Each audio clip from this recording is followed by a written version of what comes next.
Hi Acadiana, I'm Meteorologist Dave Baker. Welcome to the Wednesday edition of Let's Talk Tropics. Got a lot to talk about, although nothing specifically tropical affecting Acadiana, but some tropical moisture is going to be coming in here over the next several days and producing a decent amount of rain. So it does appear that we're going to be seeing some significant rainfall and the possibility of flooding over the next couple on Wednesday.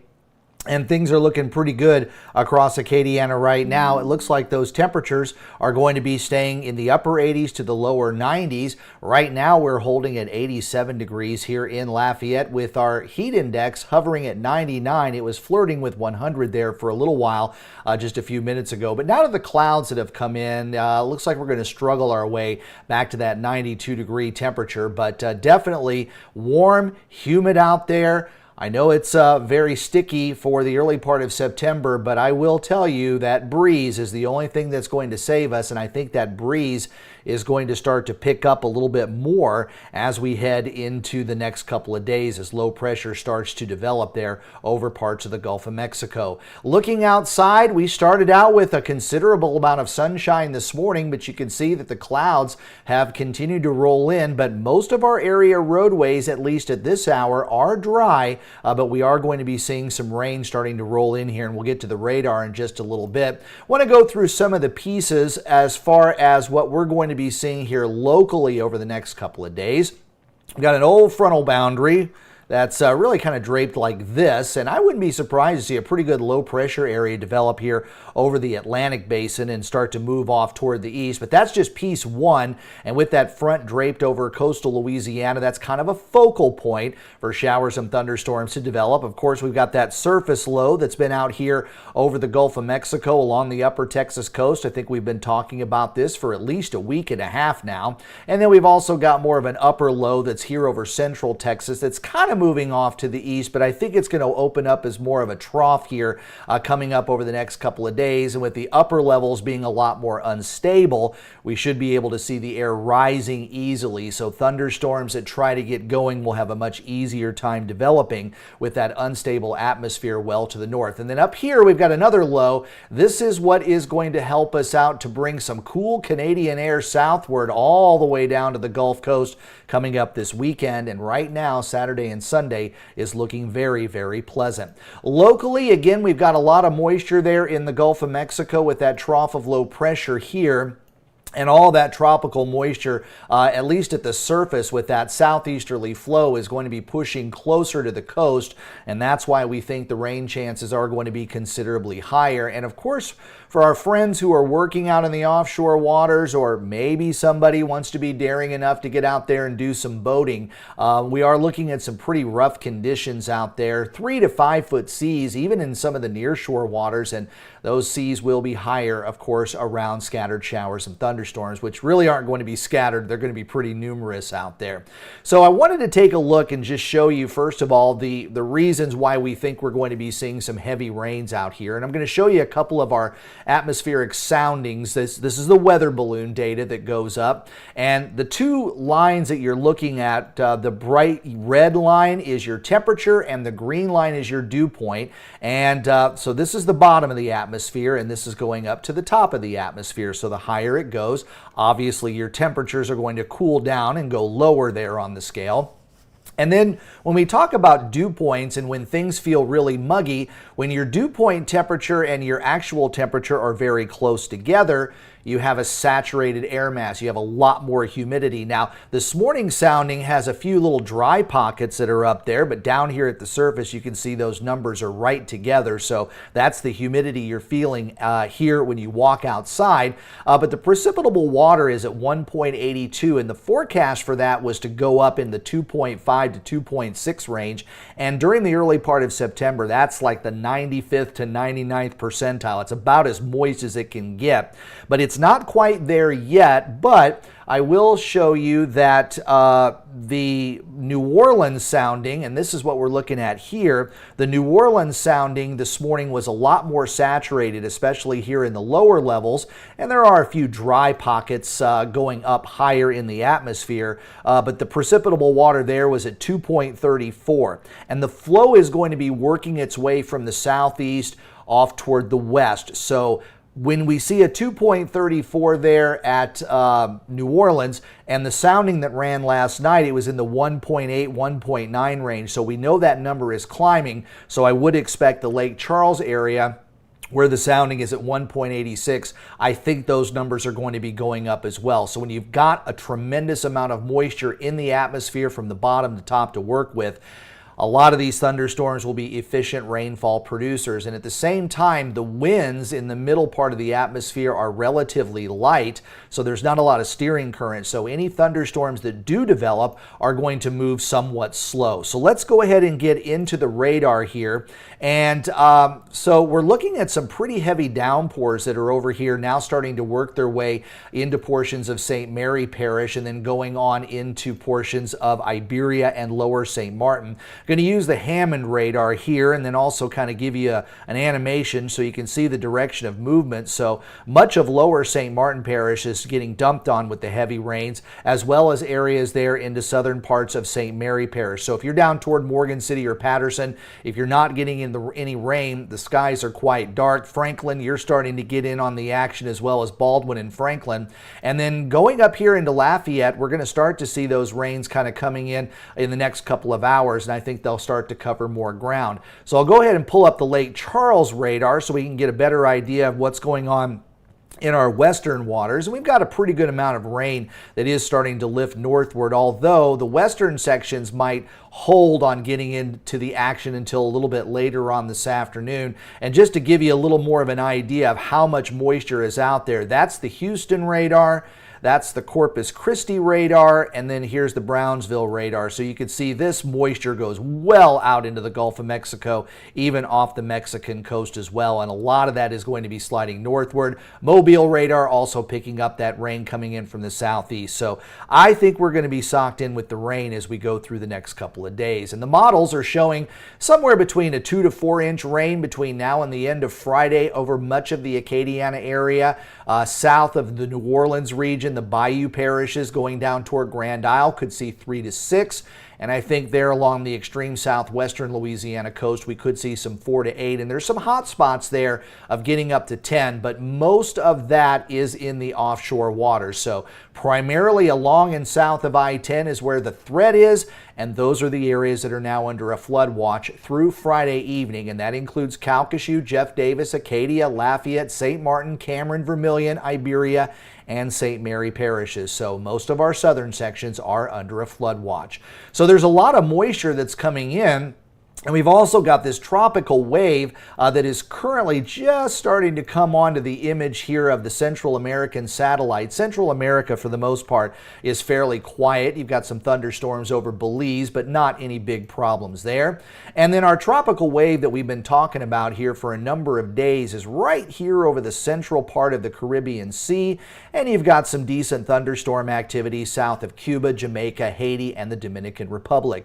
This is still forecast to move off toward the west, heading into the western Caribbean, and then possibly moving toward the Yucatan Peninsula, where conditions might be a little more favorable. They're not quite looking as favorable as what we were looking late last week or even early this week, but still there's a slight chance we could see some development here a little bit farther down the road. And out in the Atlantic, we've got a couple of tropical waves, one here that's got a slight chance for development, and one back here over the areas near the Cape Verde Islands. There's also some forecasts showing some pretty vigorous waves that are going to come off the Atlantic coast. So we might get a little more action out in the eastern part of the Atlantic here over the next couple of days. And we might even get a named storm out of this as well. Not going to be any kind of a threat to the U.S. nor the Gulf Coast. So anything that develops off the African coast over the next couple of days or next couple of weeks will more than likely kind of turn this way and head out into the central part of the Atlantic. So right now I'm not too concerned about those waves out farther to the east. So let's kind of focus in on the tropical wave that's currently over the central part of the Caribbean. And yesterday we talked about a little bit of model agreement that this is going to continue to kind of drift its way off toward the west and move its way across the Yucatan and possibly into the Bay of Campeche. And the GFS model is not really showing a whole lot of development here, but it is still seeing kind of a broad area of low pressure a little bit farther down the road here. So Not anything going to be happening within the next couple of days, although in the beginning of this, that low that's off the Texas coast seems to deepen a little bit. And combined with a ridge of high pressure that's over here to the east, that's going to increase the pressure gradient between that high and the low. So I think breezy conditions out of that particular low over the Gulf of Mexico is more likely. Euro model yesterday again was showing kind of a broad area of low pressure a few days down the road here over the Bay of Campeche. It's still kind of showing some pressure drops here and there, but for the most part, we're still seeing about the same agreement as the GFS, the tropical wave that's now in the middle part of the Caribbean, will continue to move off toward the west. And there's still a lot of moisture there over parts of the Gulf of Mexico. Canadian model, again, a little bit more aggressive yesterday. It's not quite as aggressive today, but you can kind of see that broad low pressure area over the western part of the Gulf of Mexico and the Bay of Campeche going into this weekend and early next week. And that is, again, a part of that tropical wave. And then it gets to be about right here, and then it gets to be in here. And we'll kind of interact with our front that's forecast to come in to dry us out over the weekend. But right now, it looks like that front is going to hold any tropical weather farther down to the south. And the Icon model, if you've been with me here over the past several days, you know the Icon model has been very aggressive in developing a tropical system. Not only the tropical wave that's in the Caribbean Sea, but also maybe doing a little Fujiwara dance there over the southern part of the Bay of Campeche, where the low that's currently here over Texas and the low that's going to be moving in here would kind of do their little dance here around parts of the Bay of Campeche and possibly could become a tropical system. But again, we've got that front that's right here, and right now that should block anything from coming in and also should wreak havoc on anything trying to develop and move in our direction, because the wind shear is going to be considerably higher along the Gulf Coast as we go into next week. So we'll go ahead and stop each one of these models. There's the GFS a week from today, really not showing a whole lot there over the western part of the Gulf of Mexico. And then the Euro model just showing a lot more moisture and some slight pressure drops, but again, not anything conclusive there.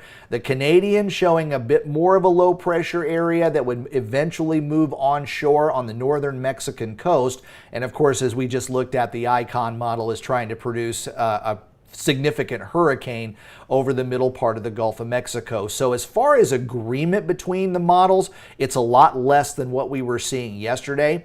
And also you've got a wide range from absolutely nothing to a bona fide hurricane of the four global models. And the reason I use the global models is because they go out a lot farther. When you start to get into some of the ensembles and some of the shorter range models, more high resolution models, those only go out about 3 to 5 days. So that's kind of outside of the window of what we're watching here when it comes to our tropical weather. So as far as the National Hurricane Center is concerned, the tropical wave that's been over the central part of the Caribbean has had more of a medium chance for development, but this morning's 7-day graphical tropical weather outlook has kind of dropped that back into more of a slight chance, going down into the 30% range. And the same goes for the two other tropical waves that are out in the middle part of the Atlantic, although I don't think either one of those are going to be much of a threat. And the tropical hazards outlook, and this goes out into the second week, and I was really hoping that this was going to be updated by the time we did Let's Talk Tropics yesterday.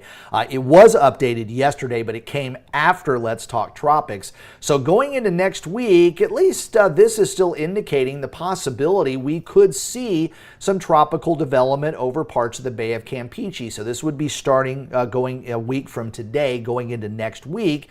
And also it's showing that maybe the Atlantic Ocean might be able to develop 1 or 2 named storms. But then going out to week 3, which I will remind you is an experimental product, showing maybe some action out here in the Atlantic Ocean, but week 3 between September 18th and September 24th might actually be a little bit more quiet. We'll have to wait and see what happens, because when you start to get out into the 2 to 3 week time period, a lot of these will change significantly between now and when we get there. So a couple of the things, again, that will go in the favor of developing a tropical system over the Caribbean or the Gulf of Mexico. would be the water temperatures. They're fine. They've been fine pretty much since the beginning of hurricane season. And the tropical cyclone heat potential, measuring that 80-degree water going below the surface, goes very deep over the western part of the Caribbean as well as the southern part of the Gulf of Mexico. So those two things would be in favor of tropical development. But you also have to have the atmospheric stuff kind of come into play as well.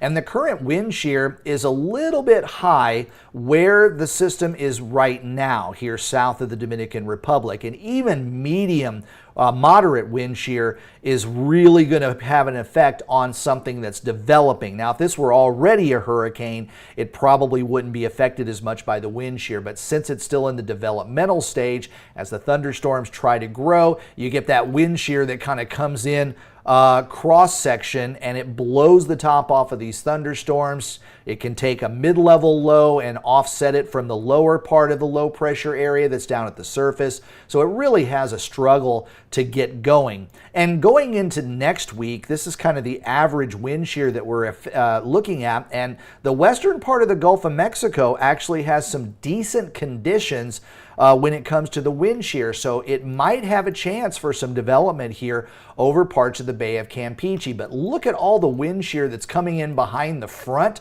And this wind shear is probably going to settle into the middle part of the Gulf of Mexico come late next week. So even if something were to develop here, if it were to try to move in this direction, it's going to get hammered by all of this wind shear. So even though the ICON model is showing a fairly strong system, even if it were to start to approach the Louisiana coast, more than likely it would start to get blown apart by that strong wind shear that will be located along the Louisiana Gulf Coast sometime next week. So that is an inhibiting factor when it comes to tropical development. So that's why we're not super concerned about anything happening tropical-wise here over the next week or so. We're really more concerned about a rain event that's going to happen here over the next several weeks. But we're still early in the month of September. September is the busiest month of our hurricane season.